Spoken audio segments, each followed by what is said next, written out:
Bon matin.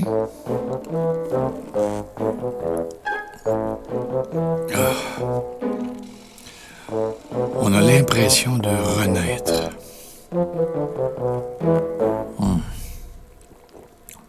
Naître à sa nouvelle journée, tu sais.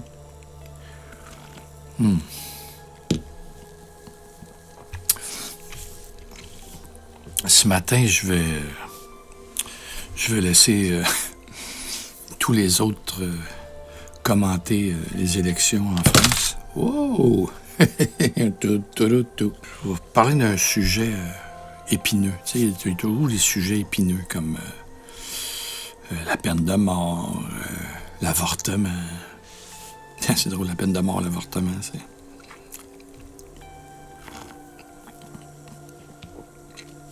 Non, l'avortement.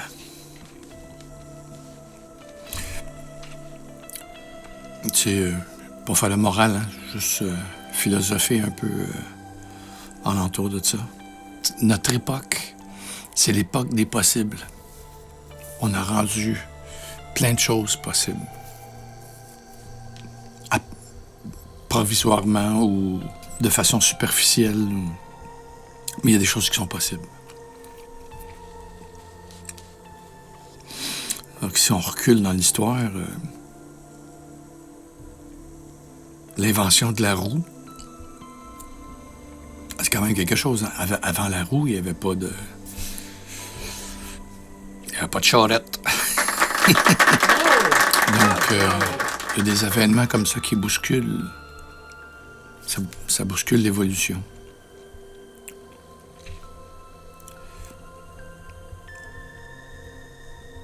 Moi, ma mère biologique, quand elle a accouché, elle a accouché à la crèche d'Youville. Donc, après son accouchement, elle allait rentrer de là où elle venait, puis moi, je suis parti à la crèche.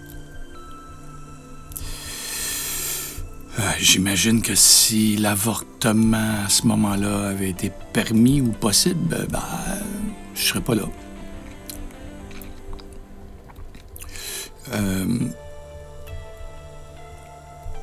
La Terre va continuer de tourner, même si on vient pas au monde. C'est sûr que moi, je suis quelqu'un qui est pour choix, qui aime la liberté, donc je vois pas maintenant que c'est possible. Et je suis venu au monde en 1957, donc tout ce qui était riche et protestant se faisait avorter sans problème. Ou riche, juste être riche. C'était l'avortement. Au lieu de la honte, on préférait l'avortement. Et chez les bons chrétiens, qui étaient pro-vie, on préférait garder l'enfant. Par contre, on envoyait souvent la fille mère au couvent, aller faire sa grossesse pour ne pas subir la honte dans le village, ou plein de trucs comme ça. Se faire avorter, c'est pas un geste anodin. J'ai pas envie de tergiverser là-dessus trop longtemps. Il y a beaucoup de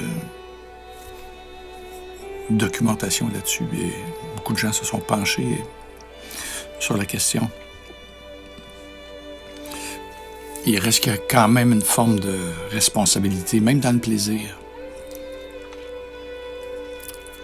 Même dans le plaisir. Je sais pas combien d'avortements quelqu'un peut subir et rester sain d'esprit, là.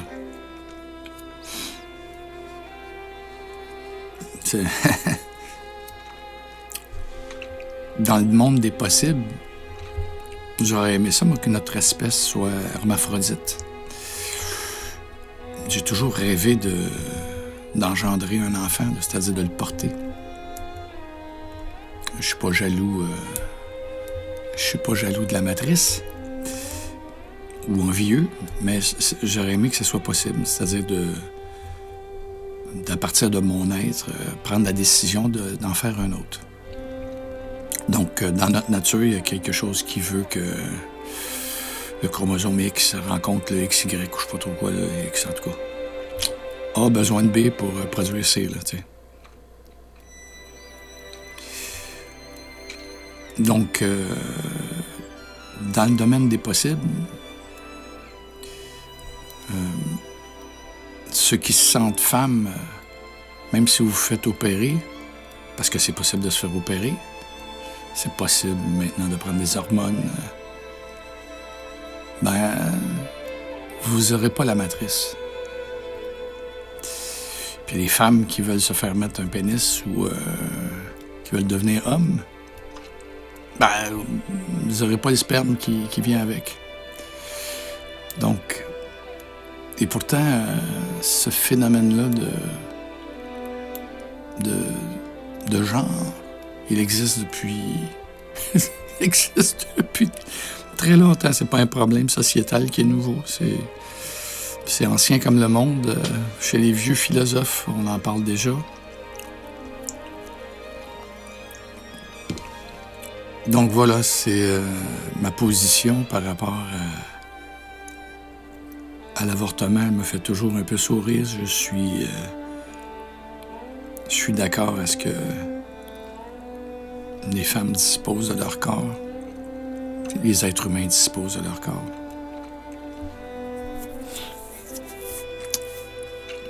Mais aujourd'hui, j'avoue que...